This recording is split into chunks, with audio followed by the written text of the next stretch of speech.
Thank you all so much for clicking on this Dallas Cowboys Report video. I really do appreciate it. Now, we know that about half of you guys watch the show and yet aren't subscribed. Now is the time to get that changed. We're going to keep you guys covered on everything around the Dallas Cowboys every single day. You clicked on the video, so I think that's something you want. So go ahead and subscribe today. Now, we're going to break down the latest on Earl Thomas, Dak Prescott, Jerry Jones, La'el Collins, and a whole bunch more. Before we get to that, I do want to give a quick shout-out here to David Cafferkey. Hope I got your last name right on the pronunciation, my friend. David was the correct winner of our Seahawks-Cowboys score prediction, so congrats, David. Let's get into today's show now.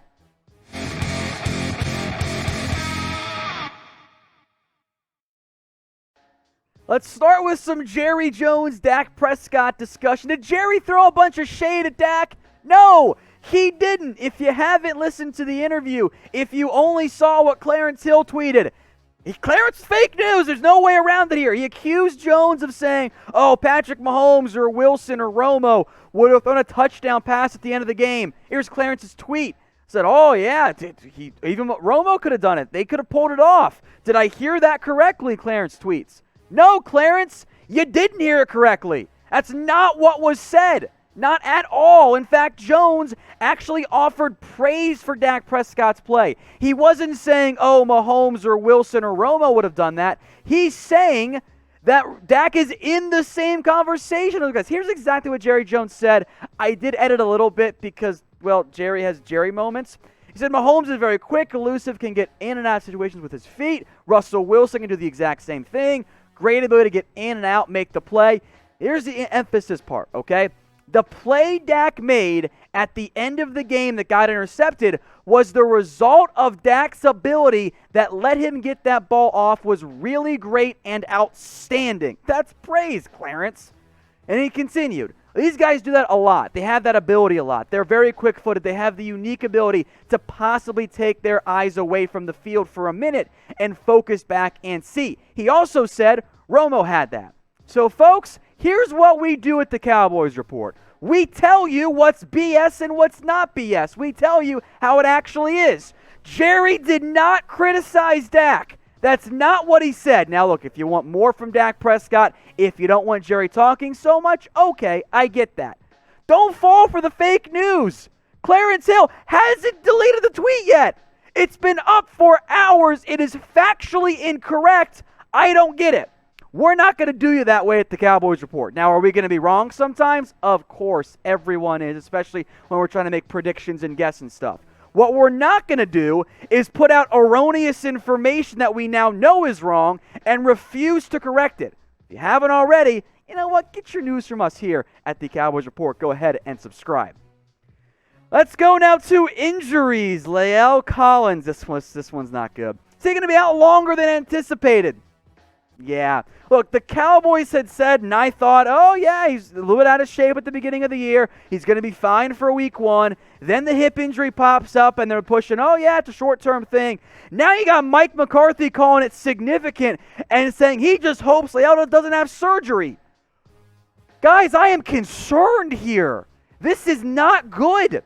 I am genuinely worried about what, if any, impact La'el Collins is going to have this year. The return is not yet known. Jerry Jones said, we don't know. I don't know. The doctors don't know. Okay, that's really bad. Now, initially, the first 3 weeks, you're like, maybe you can go 2-1, maybe even 3-0 still on the cards. Pass rush is not that great. Hasn't really helped because the offensive line has not been good. Now you got Myles Garrett and the Browns coming up in week 4. Giants, Cardinals, Washington Eagles. Look, you're 1-2 right now. You got to win, I'd argue, 4 at most 3 at minimum of these games if you're going to have success. And the offensive line is not good right now. I mean, that's to be expected when you had to kick over Zach Martin to right tackle at the end of the game. Terrence Steele apparently had the stomach flu, wasn't benched, had the stomach flu, has lost 10 pounds. You're playing legitimately like your planned season with the way things were supposed to go. You are down to option 5 and 6 at tackle. That is super concerning. I am genuinely worried about La'el Collins and this offensive line.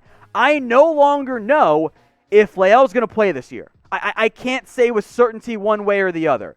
So I want your guys' votes to come in here. What is your panic level at right now with La'el Collins? 1 being, you think I'm fake news and he's going to play this week, which I don't think we're there. 10 being, you're worried about his career long term. I'm not there yet, but I am very worried about La'el Collins. I'm going to put myself at like a 7 or an 8, but I want to hear from you. This will be the pinned comment on today's video, so if you get the ad break here on YouTube, scroll on down and get your votes in. Let's go back to Earl Thomas. Is the dream over? Maybe, maybe not. 2 stars. We changed this right before we filmed today's video because there was the report from Adam Schefter and everyone else out there that, hey, Thomas going to go visit with the Houston Texans. A lot of mutual interest. Seems like that deal is going to get done. Then today, Josina Anderson says that visit, it's now on hold.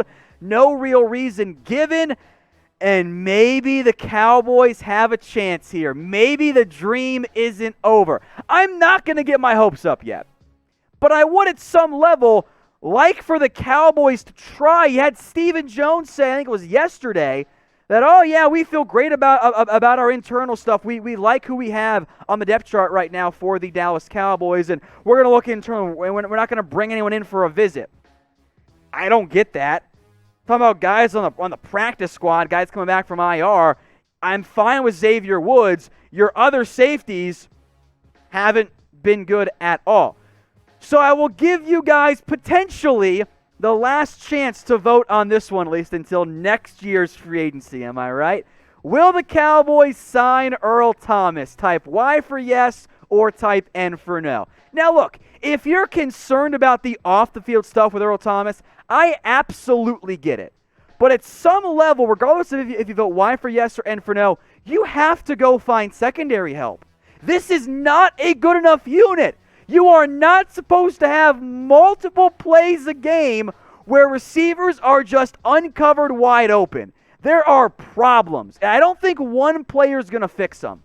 But if you're Dallas, and I asked this many a time here on the show, and you guys know this, safety's an issue. Go find somebody. You didn't do it in the offseason, really. You tried to call Clinton Dix. He was so bad that the Cowboys thought Darian Thompson was better. That's concerning.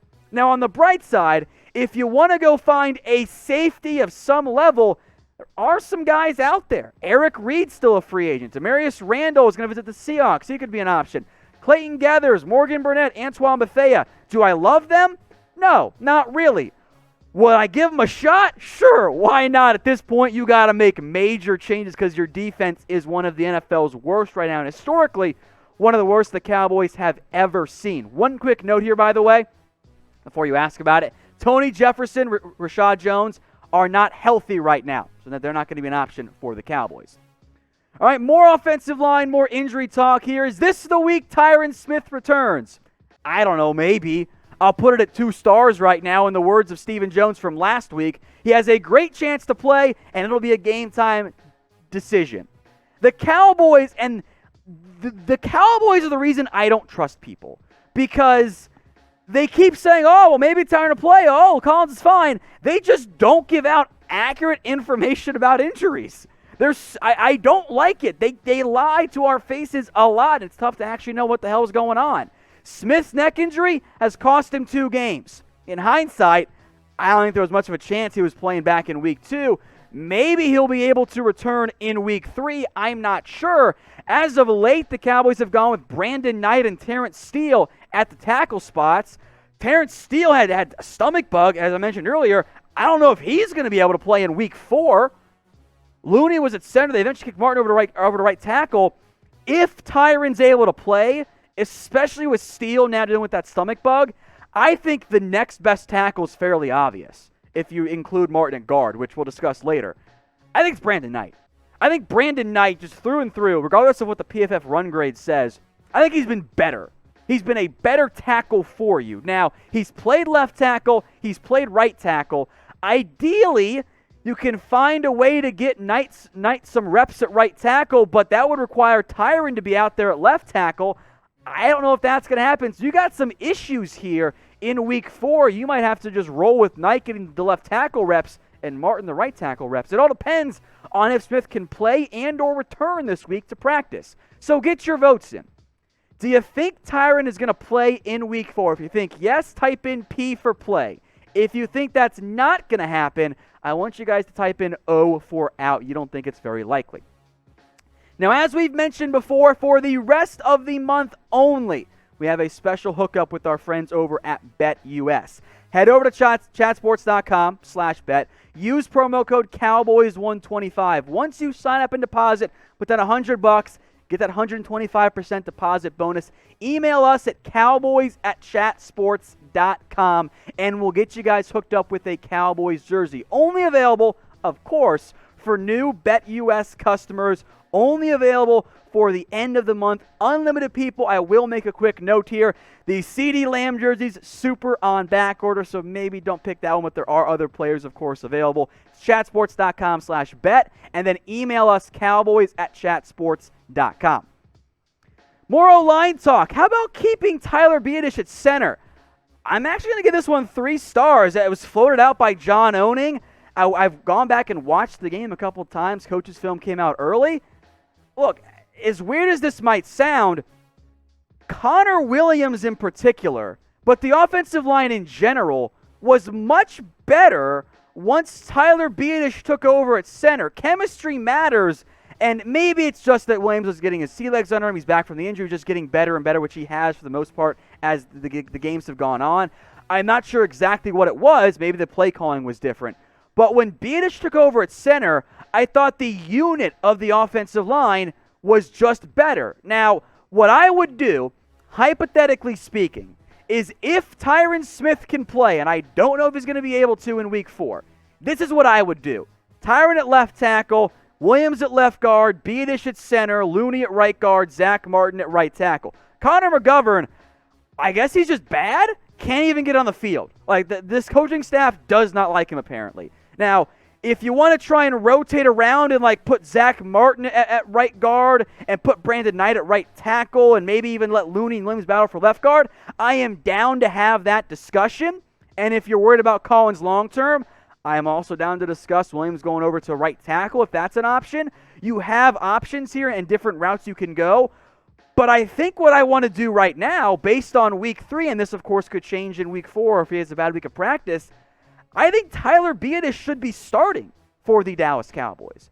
I think that is the best path right here. I think that he was a better center for Dallas. But of course, get your votes in. Type B for Biadasz or type L for Looney. Start at center in particular here. For whatever reason, I thought the offensive line was a little bit better with Tyler at the helm. Let me know what you guys think. B or L in the comments section. Let's talk more changes here for the Dallas Cowboys. How about moving Jourdan Lewis to safety?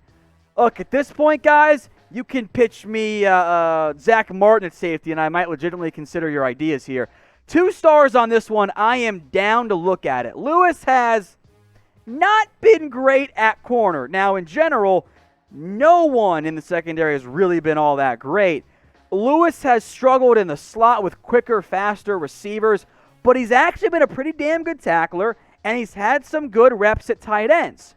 So maybe, especially once Anthony Brown gets back, maybe you give that a shot. I mean, the yards have not been bad in terms of the stuff that he's allowed in coverage, but 2 touchdowns, couple of really ugly getting burnt plays there, the 1 pass breakup.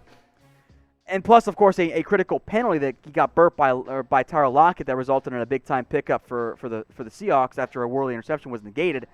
I'm down to try it, is what I'm saying here, because the answer is not Darian Thompson. Donovan Wilson can't even get on the field on defense. Reggie Robinson isn't active every single week.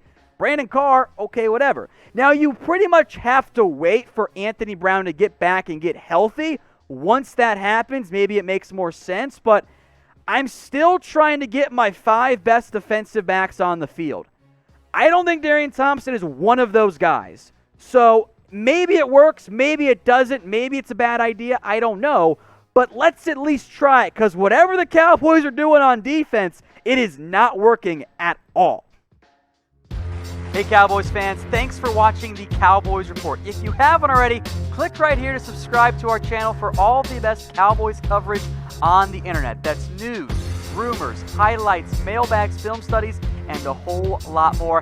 And I'm making your lives a little bit easier as well with the next Cowboys Report video right here.